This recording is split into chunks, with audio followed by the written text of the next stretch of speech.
na Cour constitutionnelle, na lobaka que soki Cour constitutionnelle et sali moussa nango ndenge sengeli, loi wana ekoki koleka lokola une lettre à la poste T, parce que ezali na ba article mingi eza ko violer constitution na biso. Pe tango loi yango ekei kuna, oui, la Cour constitutionnelle elekisaki yango ko une lettre à la poste T, parce que namonaki bato bazo jibile, l'équipe président ko promulguer, non. Sous réserve. La Cour ayant émis des réserves et la kisi que Mobeko wana eza propriété. C'est tout. Est-ce que maître, la loi a été déclarée sous réserve normalement ou comment? Parce que les gens... Mais attendez, ceux qui, même yo, ont signé un document sous réserve ou avec réserve. Et la kisi que on dit totalement document wana te.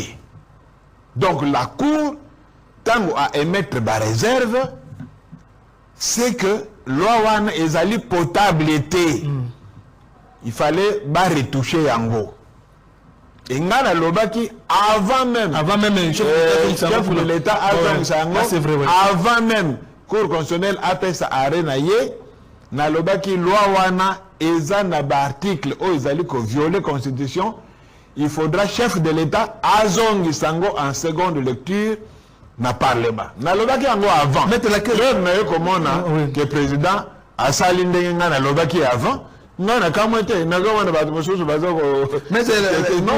logique. Pour vous relancer un tout peu, les Camerounais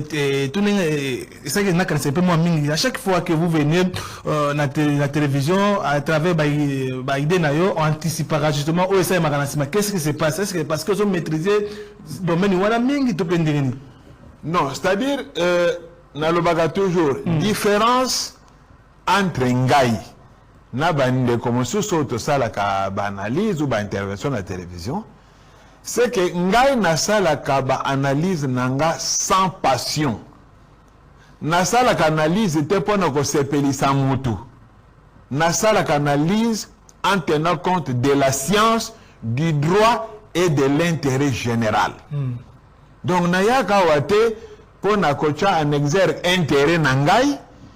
Topona ko sepelisa politicien pakala politicien songolo, non. Contrairement à Bango ou Baza mais bato bayaka awa au nom ya ba parti politique. Moi je comprends. Il est avocat mais au nom de aye koloba ikambo o eza contre idéologie à parti na Bango, le secrétaire général du parti ou le président du parti va reprocher.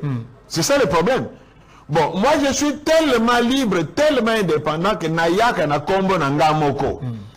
Il n'y a pas un parti politique ou une plateforme étine d'Akangaï. Il n'y a pas une organisation telle ou étine d'Akangaï mettre Kendolo Baboy.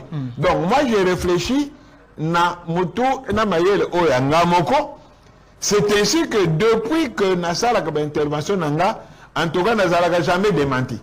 Parce que chaque fois que na lobaka eloko, ata baboyi yango na ngonga wana 2 mois, 3 mois, 4 mois, 6 mois après, on a vu avec le dialogue, oui. On a vu encore avec les deux chambres du Parlement, on a vu encore le chef d'État. Il y a beaucoup de choses étonnantes qu'on révélait au Ghana Loba. Quand je l'ai dit, on refuse, mais soka on s'aligne dans la position. Pourquoi? Parce que n'a sentiment. Je vois l'intérêt du pays. Je vois l'intérêt général et puis je vois la science. Mais parce que dans le déjà que loi Oyo, les hommes à la montée, il faut les ongles en seconde lecture. Mais les fanatiques, ils racontent autre chose. Non, le président a promulgué surtout que la loi est recevable fondée. Ah non! J'ai dit non. Maître, président, il faut zong Sango en seconde lecture. Oui.